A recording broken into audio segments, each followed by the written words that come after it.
Banyak bisnis yang gagal sebetulnya bukan karena produknya yang jelek, tetapi karena pencatatan kasnya yang belum sesuai dengan standar. Nah, hari ini kita akan bahas tuntas tentang bagaimana caranya manajemen kas dan kredit, menganalisis resiko kredit, serta memastikan piutang agar dapat tertagih dengan cara yang baik. Halo semuanya, perkenalkan saya Stella Narisa Febrian. Halo semuanya, perkenalkan saya Kolen Naila Fabiani. Mari kita simak video berikut ini. Oke kak, pertama-tama mungkin kita bisa mulai dari akun kas terlebih dahulu ya kak. Karena akun kas adalah salah satu akun yang paling familiar dalam perusahaan. Dan mungkin teman-teman juga udah sering dengar ya mengenai kas. Sebetulnya nih kak, saya tahu atau enggak yang dimaksud kas apa sih kak? Soalnya kadang ada beberapa teman-teman yang masih bingung sebetulnya kas ini penting atau enggak. Oke, jadi aku nih ya, kas adalah sebuah aset lancar dari perusahaan yang paling liquid nih, dimana kita bisa bilang kas tuh ibarat darah utamanya sebuah perusahaan, dimana itu sangat penting sekali bagi perusahaan. Oh, seperti itu. Jadi kesimpulannya kas ternyata penting banget ya kak fungsinya buat perusahaan. Lalu nih kak, aku punya pertanyaan. Misal dalam suatu perusahaan, kas tersebut tidak lancar, lalu apakah itu akan berdampak besar ya bagi perusahaan tersebut? Nah, pastinya jika sebuah kas itu tidak lancar nih, akan sangat berdampak besar bagi sebuah perusahaan, di mana dampak tersebut akan bisa langsung dirasakan nih. Contohnya, ketika suatu pencatatan dalam laporan keuangan benar nih, terutama di bagian kas, pasti kita akan bisa mengetahui seberapa sih kas yang kita peroleh, dan kita juga paham terkait pencatatan kas tersebut kemana alurnya. Wah, ternyata kas itu sepenting itu ya teman-teman dalam perusahaan. Oke, udah jelas banget nih kak penjelasannya mengenai kas.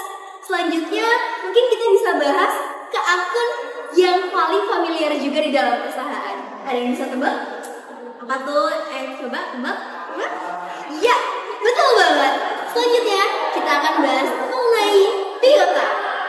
Nah, jadi teman-teman perlu kita ketahui bahwa piutang adalah sesuatu yang muncul akibat penjualan secara kredit. Dan piutang itu jangan sampai menumpuk teman-teman, dimana akan mengakibatkan hal yang tidak kita inginkan.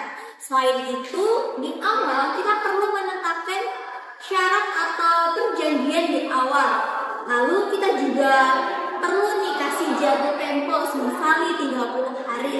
Karena dengan begitu pelanggan akan tahu aturan yang berlaku, sehingga kita bisa mudah dalam mengatur arus kas nih.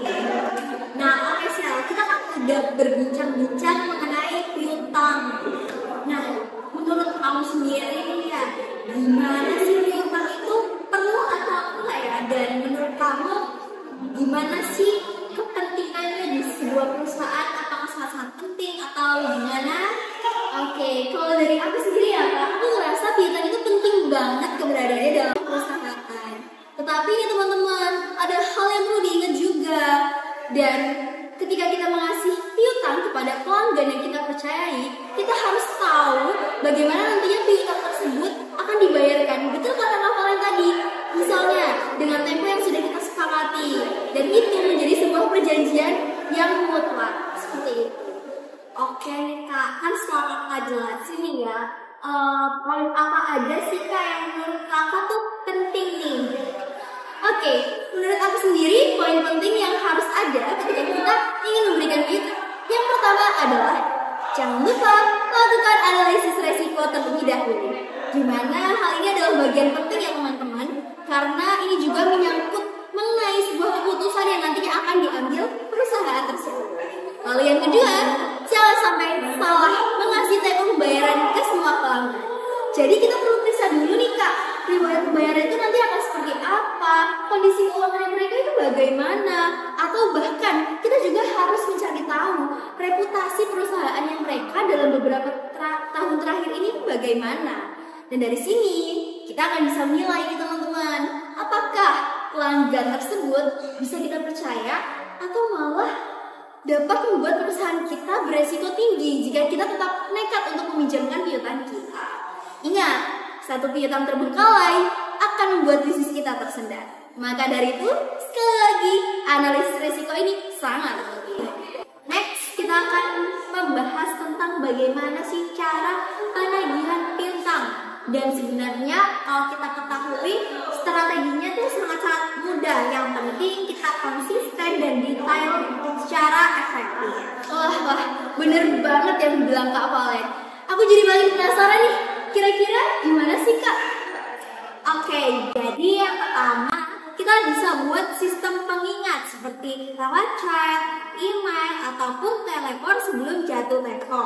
Kemudian yang kedua, kita juga berikan insentif nih atau diskon bagi pelanggan agar mereka tuh lebih cepat tuh bayarnya, semangat. Nah, kemudian yang ketiga, ketika kita menagih jangan ambil sikap ragu. Kita harus bersikap secara tegas terhadap keterlambatan. Nah, kalau ada yang sering telat nih, kita harus bikin perjanjian secara tertulis atau bahkan difasilitasi secara terbatas.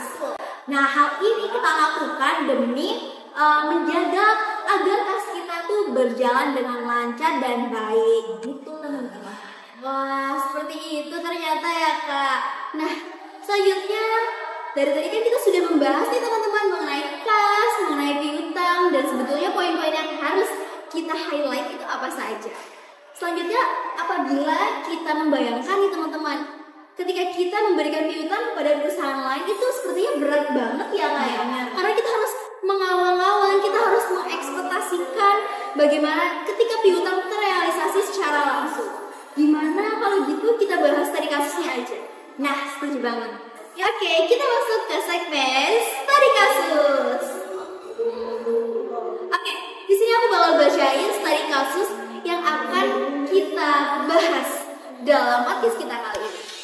Gimana PT Sinar Jaya adalah perusahaan yang bergerak dalam perusahaan dagang. Dan berikut transaksi yang terjadi pada bulan Januari tahun 2025.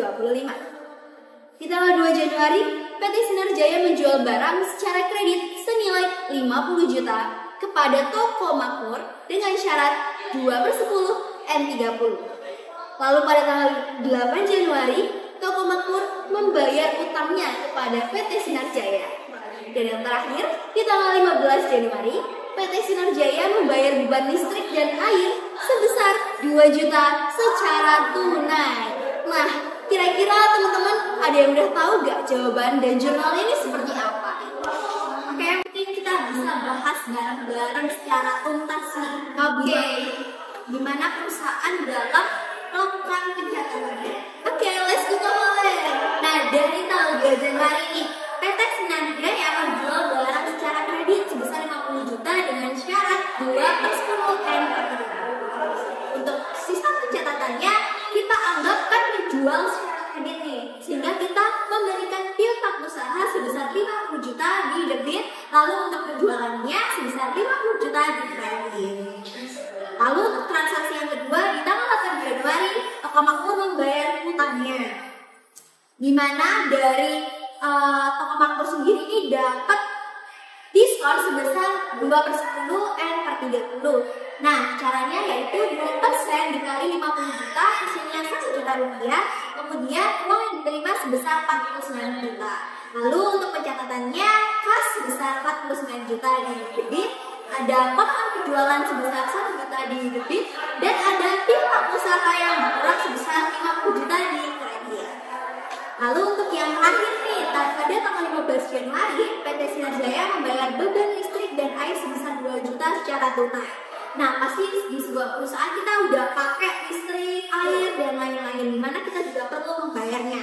Lalu untuk jurnalnya ada beban utilitas di debit sebesar 2 juta, dan karena kita mengeluarkan uang secara tunai, maka kas kita berkurang di kredit sebesar 2 juta rupiah. Wah, bagaimana teman-teman setelah kita bahas satu persatu jawaban dari adanya studi kasus kita ini? Menarik gak studi kasus kita kali ini? Pasti menarik banget ya teman-teman, karena hubungan mengenai kas dan piutang. Mungkin cukup sekian dari kami, dan ingat, cash flow sehat, bisnis kuat.